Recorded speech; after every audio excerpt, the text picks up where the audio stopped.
एक वो भी दिन थे जब प्यारे बाबा मधुबन में हमसे मिले थे। एक वो भी दिन थे जब प्यारे बाबा मधुबन में हमसे मिले थे। शिक्षाएं देते, प्यार लुटाते, टोली खिलाते, गले से लगाते, ओ प्यारे बाबा खुशियों के फूल खिले थे, खुशियों के फूल खिले थे। एक वो भी दिन थे जब प्यारे बाबा मधुबन में हमसे मिले थे।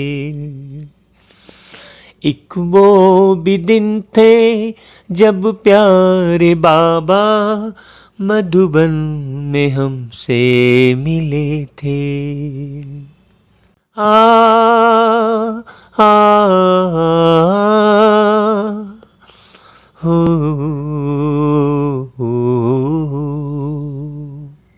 आ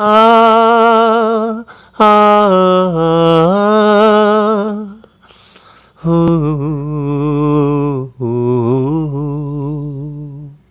दुनिया में भगवान, परमात्मा, ईश्वर, प्रभु, अल्लाह ऐसे कितने नाम और कितनी भ्रांतियाँ हैं, और जितनी भ्रांतियाँ भगवान के प्रति हैं और दूसरे किसी भी क्षेत्र में या किसी के लिए भी इतनी भ्रांति नहीं है।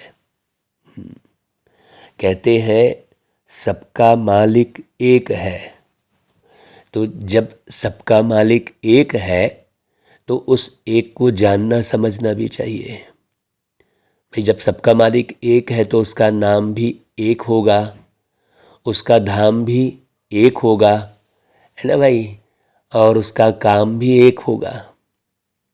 तो उसका एक कौन सा काम है, उसका एक कौन सा धाम है, उसका एक कौन सा नाम है, ये जानकारी नहीं होने के कारण सब आपस में लड़ रहे हैं, झगड़ रहे हैं, और प्रेम का नामो निशान नहीं रह गया है।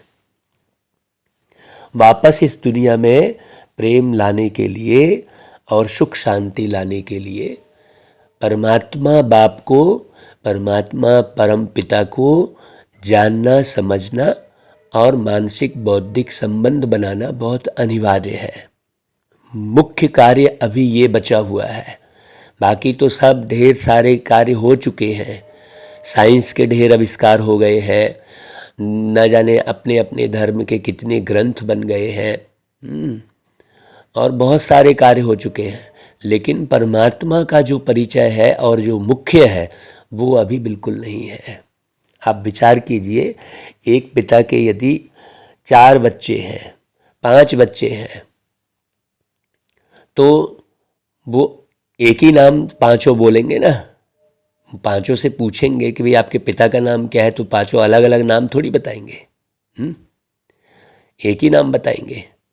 और उनसे पूछेंगे भाई तुम्हारे पिताजी कहाँ रहते हैं, तो अलग अलग निवास स्थान थोड़ी बताएंगे।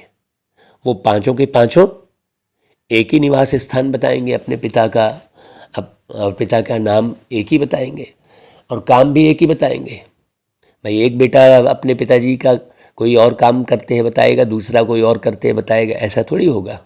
तो ऐसा ही परमात्मा बाप के बारे में ना जानने के कारण कोई कुछ कह रहा है, कोई कुछ कह रहा है, और फिर ऊपर से कहते हैं नहीं कुछ भी कर लो, पहुंचना तो वहीं है। ऐसा थोड़ी कुछ है भाई, हर एक चीज़ सिस्टम पे कार्य करती है, तो फिर भगवान के लिए कैसा भी थोड़ी चलेगा। तो इसलिए मुरली जो बाबा की चलती है उसमें पूरा स्पष्ट होता है कि भगवान आकर क्या करते हैं, कहाँ रहते हैं, और किस प्रकार से बच्चों से मिलते हैं, और बच्चों को क्या देते हैं, उनका कर्तव्य क्या है, सारा क्लियर होता है। तो आज देखो बाबा कहते हैं, मीठे बच्चे, संगम पर तुम्हें बेहद का बाप मिला है। वो मिलते कब है परमात्मा? संगम युग में। कौन से संगम युग में भाई? जब सब बिछुड़ जाते हैं। बिछुड़ते कब है? बिछुड़ते हैं सब इस कलयुग के अंत में। हाँ, जब सब लोग भगवान से बिछुड़ जाते हैं, कोई कुछ समझ रहा है, कोई कुछ समझ रहा है, क्योंकि मिले कोई है ही नहीं है ना भाई। तो फिर भगवान आकर मिलते हैं और कहते हैं, तुम आपस में भाई बहन हो, तुम्हें बाप से वर्षा लेना है। जब ये जानकारी हो जाती है तो किसी से भी कुछ लेने की भावना नहीं रह जाती है ना। नहीं तो आज हर एक व्यक्ति को, हर एक किसी से फ्री में हर चीज़ लेने की भावना रहती है कि हाँ फ्री में मिल जाता है। और जब बाप को समझ लेते हैं, परमात्मा को समझ लेते हैं, तो फिर बाप से जो वर्षा मिलता है उसी में रहते हैं। बाप की किस श्रीमत से हर चीज को पत्थर से पारस बना सकते हो? बाप की श्रीमत है, बच्चे तुम्हारे पास जो कुछ भी है उसे ईश्वरी बैंक में जमा कर दो तो वह पत्थर से पारस हो जाएगा। बाबा तो देने वाले हैं, वह तुमसे कुछ भी नहीं लेते, लेकिन तुम्हारे पास जो भी एक्स्ट्रा है उसको सफल करो। किसी से कर्जा आदि नहीं लेना है। हाँ, है कि नहीं भाई? नहीं तो सोचे कि भाई कर्जा लेके हम ईश्वरी सेवा कर रहे हैं, वो भी गलत बात है। ईश्वरी सेवा कर रहे हो और यदि तुम्हारे ऊपर कर्जा है तो वो कोई काम का नहीं है। क्योंकि ब्याज लग रहा है तुमको। बहुत बारीक बात समझना। बहुत लोग जो है भगवान के कार्य कर रहे होते हैं, लेकिन लोगों से पैसा लेकर वो कार्य कर रहे होते। फिर धीरे धीरे जब भक्त लोग दे देंगे या बाबा के जो बच्चे हैं वो दे देंगे, फिर हम चुका देंगे, ऐसा होता है। ऐसा नहीं। बाबा कहते, देखो तूने रात गंवाई सोए के और दिवस गंवायो खाए। हाँ, और वृथा जन्म गंवाए, ऐसा कहते हैं ना। रात तो सो जाते हैं और दिन बस खाने पीने में निकल जाता है। ओम शांति। तो गीत तो सुना है, जो अच्छे अच्छे गीत हैं वह सेंटर्स पर होने चाहिए, यह तो बाबा ने बनवाए हैं। तुम्हारी बुद्धि में और कोई शास्त्र आदि नहीं है, तुम सब कुछ पढ़े हुए हो, जानते हो, परंतु अभी वह कुछ भी बुद्धि में नहीं है। पढ़े तो सब है, लेकिन बुद्धि में रहे ना तो व्यक्ति सोकर और खाकर समय न गवाए। बाप कहते हैं जो पहले तुम पढ़े हो उसको सब भूल जाओ। आप मुए मर गई दुनिया। बस क्या समझना है? समझना है हम आत्मा है। अभी हम जाते हैं अपने घर। हाँ, फिर इस शास्त्रों की पढ़ाई आदि को हम क्या करेंगे? वेद शास्त्र तो साथ नहीं चलने हैं भाई। कोई भी व्यक्ति शरीर छोड़ेगा तो वेद शास्त्रों को साथ लेके तो नहीं जाएगा। हाँ, यह जो पढ़ाई है वह साथ चलती है भाई। ये ज्ञान, मैं एक आत्मा हूँ, तो शरीर छोड़ने के बाद फिर भटकते नहीं है। ये बुद्धि में परमानेंट रहेगा कि भाई मैं तो एक आत्मा हूँ। अभी आप देखो, सो जाते हो तो कितना भटकते हो। कहाँ ध्यान रहता है कि आप एक आत्मा हो? सोने के बाद याद रहता है क्या? बस वही स्थिति तो रहेगी शरीर छोड़ने में भी। अभी आप जब सोते हो तब याद रहता है क्या कि आप एक आत्मा हो, परम धाम के रहने वाले हो और आप परम धाम जा रहे हो? नहीं याद रहता। वही घर द्वार, वही सब कुछ दिखता रहता है। तो क्या अवस्था है सोचो। इसलिए बाबा कहते हैं नींद को जीतने वाले बनो। इसलिए आज गीत बजा है, तूने रात गंवाई सोए के और दिवस गंवायो खाए। माने ये बात बड़ी गहरी समझने की है ना भाई। यही पढ़ाई साथ चलती है। यह है अमर लोक के लिए अमर कथा। हमारा बाबा भी है अमरनाथ। बाबा को अमरनाथ कहते हैं ना भाई। सबसे बड़ी यात्रा कही जाती है अमरनाथ की यात्रा। बाकी सब जगह जाते हैं लेकिन अमरनाथ की यात्रा बहुत टिपिकल भी है?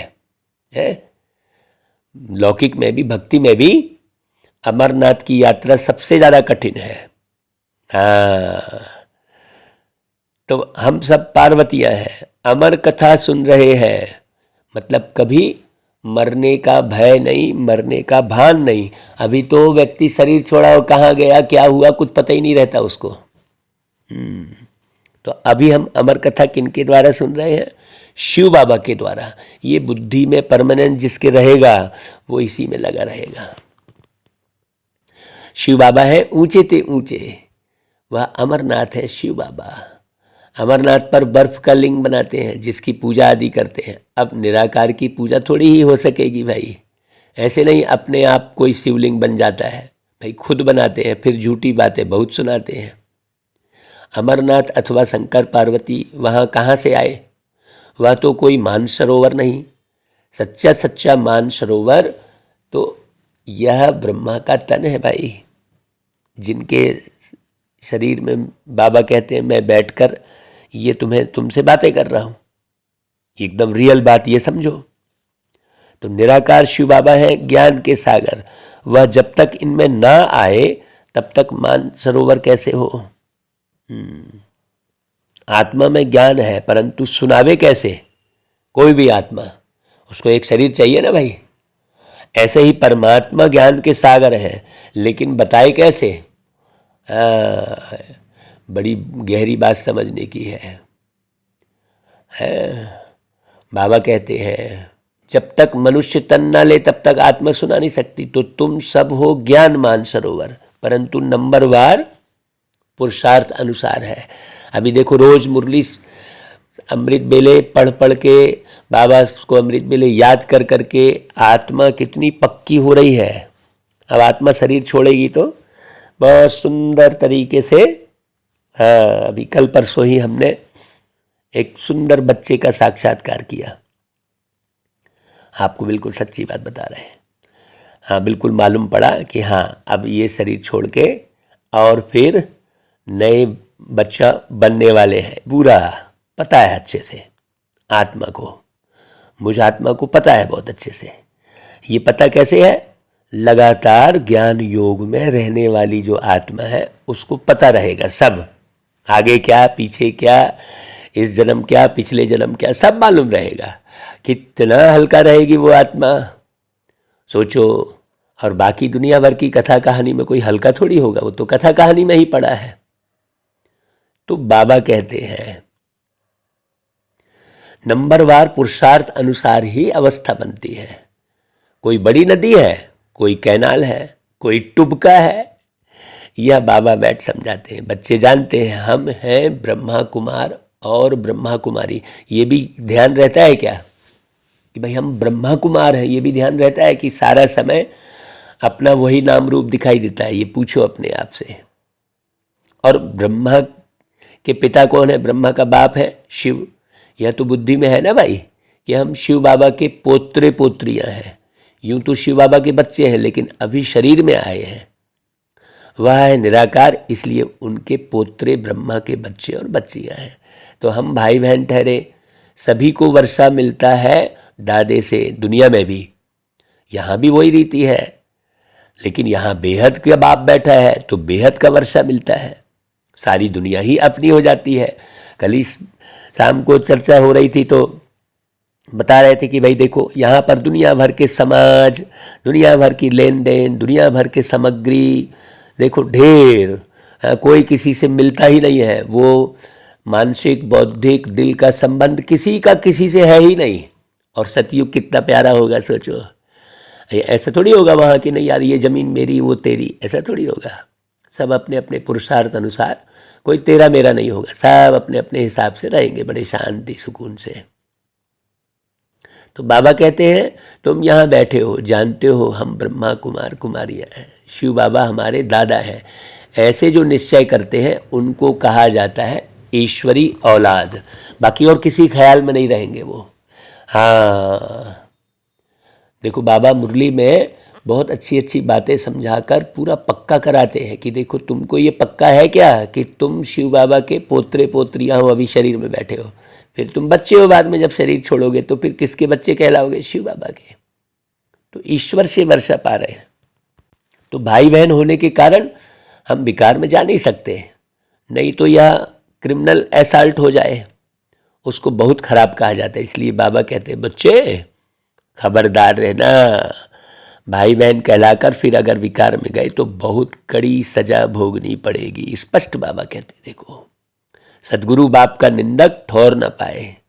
बाकी तो दुनिया में बहुत गुरु लोग हैं, यह तो एक ही बार सदगुरु मिलते हैं, यह है बेहद के बाप। सतयुग में फिर देवी बाबाएं मिलेंगे। अब संगम पर तुम हो ईश्वरी बाबा के बच्चे और बच्चियां। कितना नशा होना चाहिए। शिव बाबा ब्रह्मा द्वारा पढ़ा रहे हैं, कहते हैं हमको गॉड ने नॉलेज दी। मम्मा है गॉडेस ऑफ नॉलेज, तो जरूर चिल्ड्रेन भी कहेंगे हम हैं गॉडेस ऑफ नॉलेज।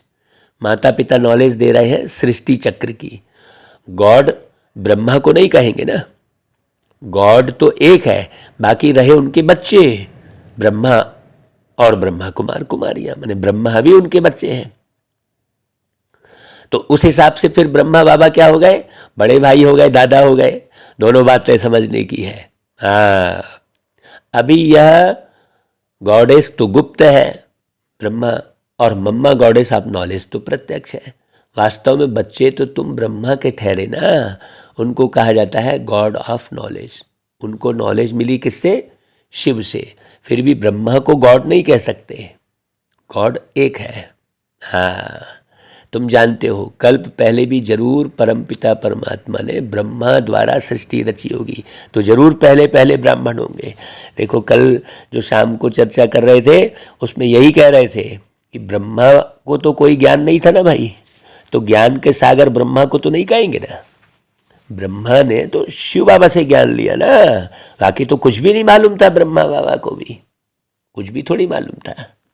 हाँ, बाबा कहते हैं दूसरे जो यज्ञ होते हैं उनमें कोई ऐसा नहीं होता जो वर्षों तक यज्ञ चले, बिल्कुल अक्सर करके 7 रोज चलेगा। इस यज्ञ को कहा जाता है इम्पेरिसेबल अर्थात अविनाशी यज्ञ, अर्थात बहुत समय चलने वाला रुद्र ज्ञान यज्ञ।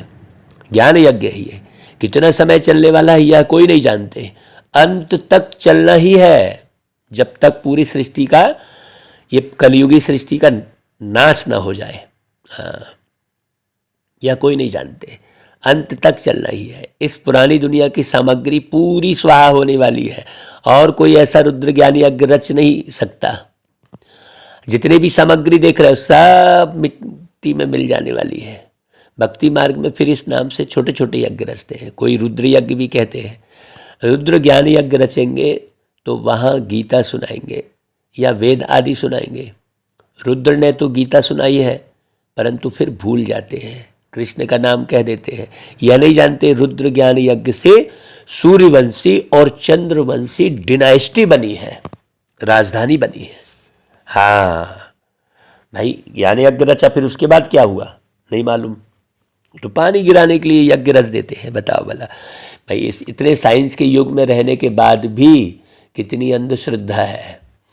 हाँ, अब कहेंगे पानी गिरा, ये हमने यज्ञ रचा पानी गिरा। कई कहेंगे ये हमने योग भट्टी की तो पानी गिरा। अरे पानी तो अपनी जगह पर, प्रकृति अपने स्थान पर अपने अलग चल रही है, उससे कोई वो थोड़ी है भाई। गर्मी पड़ती है तो पानी भाप बन के ऊपर जाता है, फिर वाष्पीकृत होकर सबको कहीं भी गिरता रहता है जहाँ बादल इकट्ठे हो गए। तो बहुत जो है लोग अंधश्रद्धा में बैठे हुए हैं। ज्ञान में आने के बाद भी लोग अंधश्रद्धा में बैठे हैं। प्रकृति अपनी अलग है और ज्ञान अलग है, और प्रकृति पति अलग है। जब आप सतो प्रधान बनते हैं तो प्रकृति को बिगाड़ते नहीं है। अभी आप तमो प्रधान बन गए तो प्रकृति को भी बिगाड़ रहे होते हो। खाना भी देखो सब उल्टा सुल्टा जला के काट के पौल के सब पूरा खा रहे होते हैं। भाई ज्ञान ये रहता है कि है ना यार, ऐसा ही करके खाएंगे तो ताकत होगी। जबकि बाबा कहते बच्चे तुम ओरिजिनल सतयुग में बिल्कुल सीधे सीधे फलों को निकालोगे और रस को पी जाओगे। रस युग रहता है सतयुग। हाँ, आपस में भी एक दूसरे से रस रहता है। अभी तो रस है ही नहीं आपस में एक दूसरे से। तो अभी देखो जमाने भर का खाना पीना दुनिया में पड़ा हुआ है। बाबा कहते देखो अभी तुम सामने बैठे हो, जरूर शिव बाबा ब्रह्मा बाबा याद पड़ेगा। वह ब्राह्मण लोग तो सिर्फ कह देते हैं हम ब्रह्मा की औलाद हैं, देवताओं की औलाद देवता होंगे, छत्री की औलाद छत्री होंगे। वर्ण तो है ना भाई, इनको कोई जानते नहीं। जब कोई को समझाओ तो बोलो तुम भी बीके हो, प्रजापिता नाम तो है ना, जो पास्ट हुआ है सो फिर जरूर प्रेजेंट होगा। गाया हुआ है परम पिता परमात्मा ब्रह्मा मुख कमल से ब्राह्मण और सूर्यवंशी चंद्रवंशी धर्म की स्थापना करते हैं। नहीं तो पूछना चाहिए प्रजापिता ब्रह्मा जो थे वह कहाँ गए। भाई रामायण में भी आता है ना, वो प्रजापति कह देते हैं। हाँ, सृष्टि रची होगी तो पहले पहले ब्रह्मा मुख वंशावली ब्राह्मण होंगे। तुम जानते हो हम ब्रह्मा मुख वंशावली ब्राह्मण हैं। हाँ, है कि नहीं भाई। वही वर्ण, वर्ण माने अक्षर, ब्राह्मण वर्ण, ब्राह्मण अक्षर कहाँ से आया? ब्रह्मांड से। जब हम सारे ब्रह्मांड के लिए जब कार्य करते हैं तब हम ब्राह्मण कहलाएंगे। एकदम सिंपल सी बात है। मम्मा बाबा कहते हैं, पत्र लिखते हैं, बोर्ड भी लिखा हुआ है, तुम समझा सकते हो यह शिव बाबा तुम्हारा क्या लगता है। सर्वव्यापी तो कह ना सके, पिता को सर्वव्यापी थोड़ा ही कहेंगे भाई।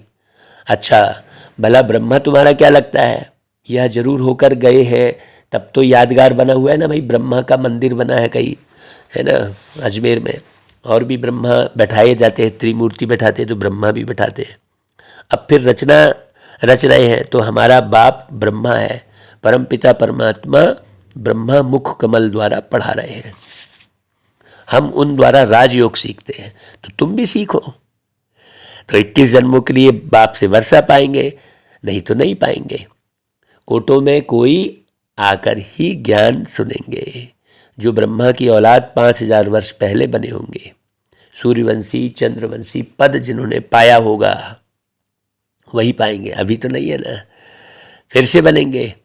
बाप आए हैं पतित से पावन, मनुष्य से देवता बनाने के लिए। देखो भगवान का क्या काम है? पतित से पावन बनाकर मनुष्य से देवता बनाना, ये भगवान का कार्य है। अभी लोग भगवान का कार्य क्या है समझते ही नहीं है, सोचने की बात है।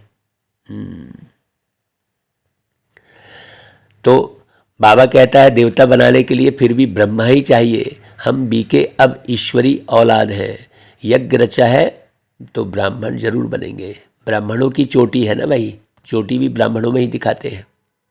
परंतु तुमने शायद सदा सुख का वर्षा नहीं लिया होगा, तब मानते नहीं हो। इतने सब ढेर बीके हैं, वृद्धि होती ही रहेगी। अभी तुम बाप दादा की याद में परमपिता परमात्मा के सम्मुख बैठे हो।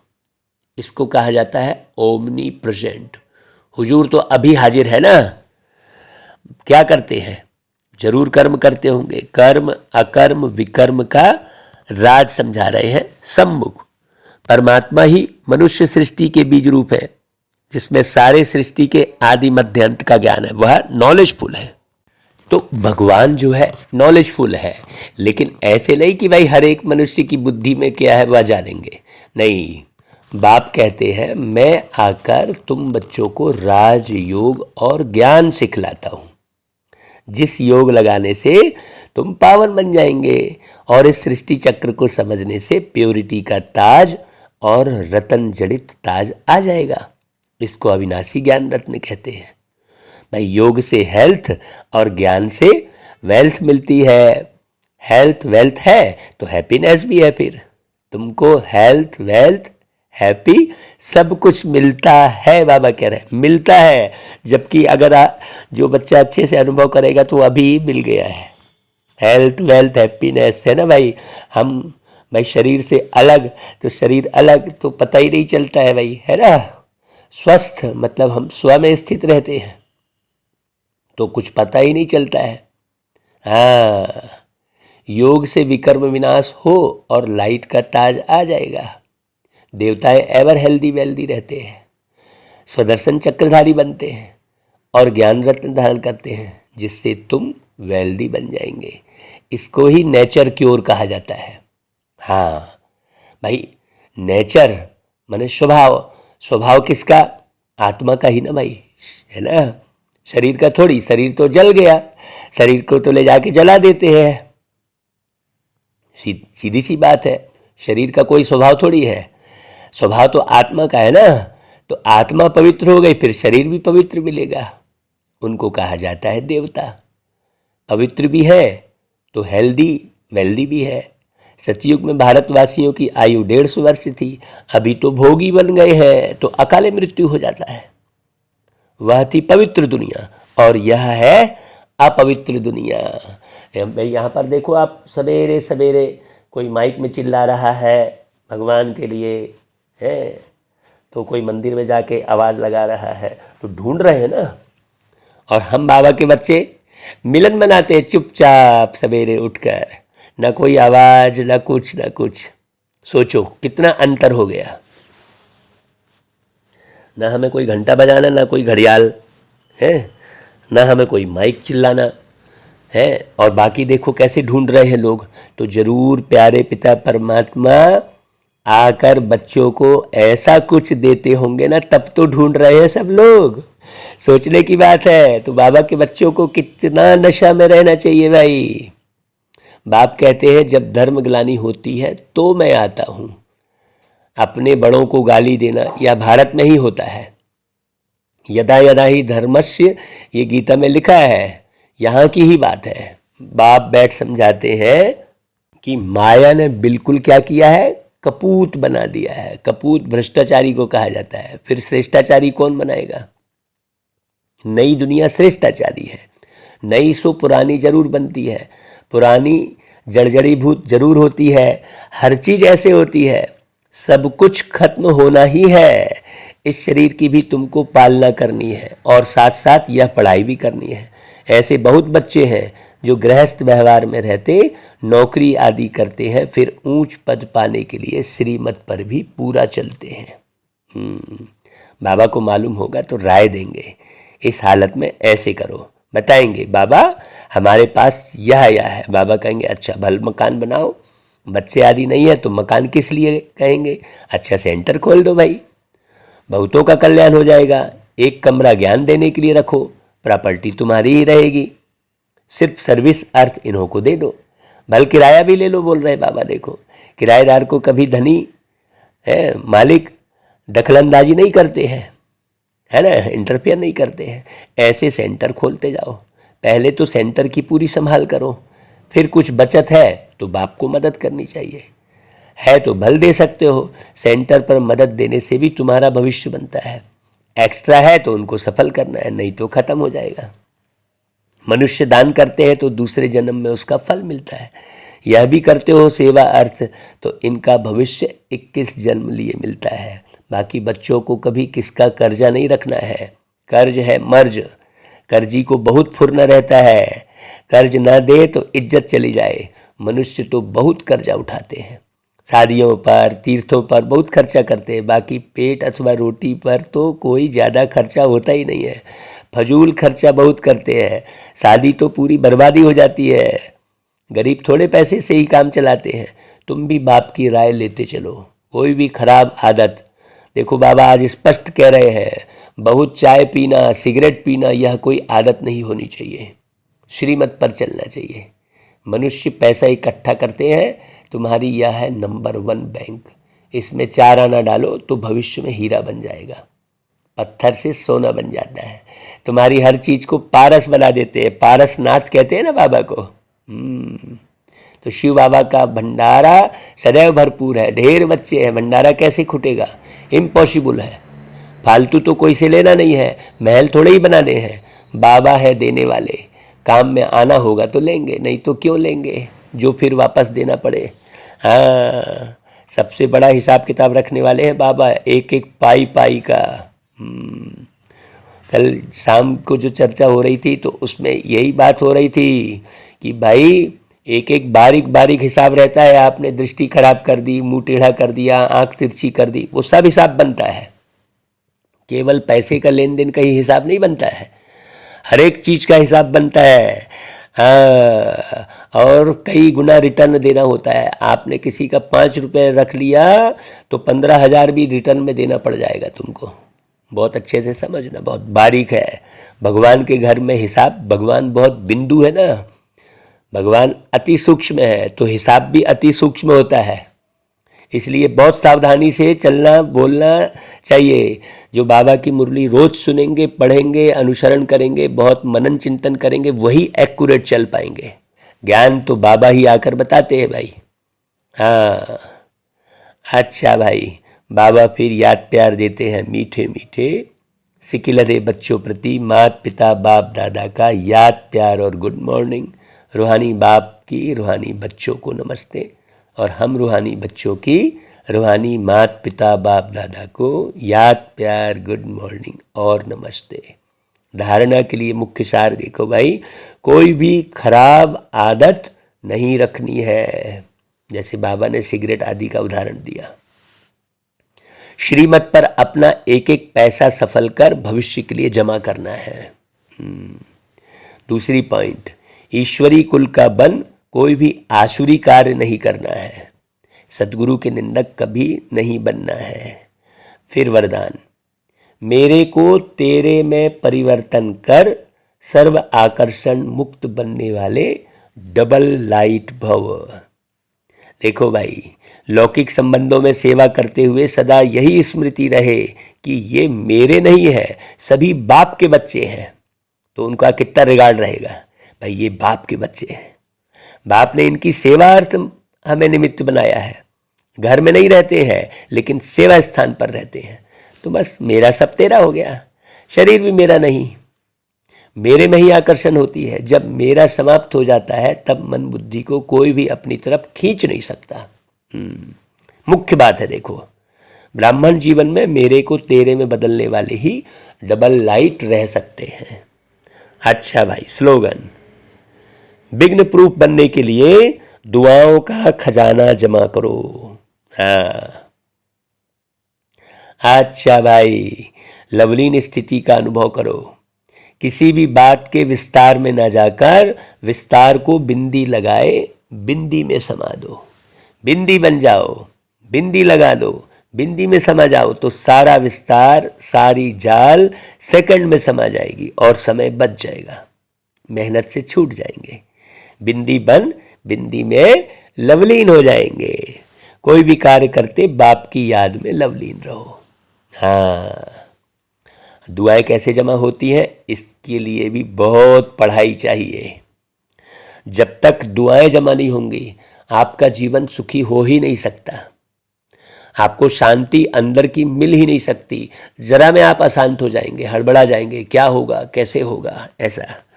हाँ, तो अंत समय के लिए जब पूरा विनाश लीला बढ़ेगी उसमें दुआओं का खाता ही काम आएगा। तो दुआएं कैसे जमा होती है, इस पर सारी मुरलियां आप सुनेंगे, पढ़ेंगे, मनन चिंतन करेंगे और एक एक बात निहार के देखेंगे कि मैं कितना अनुसरण कर रहा हूँ।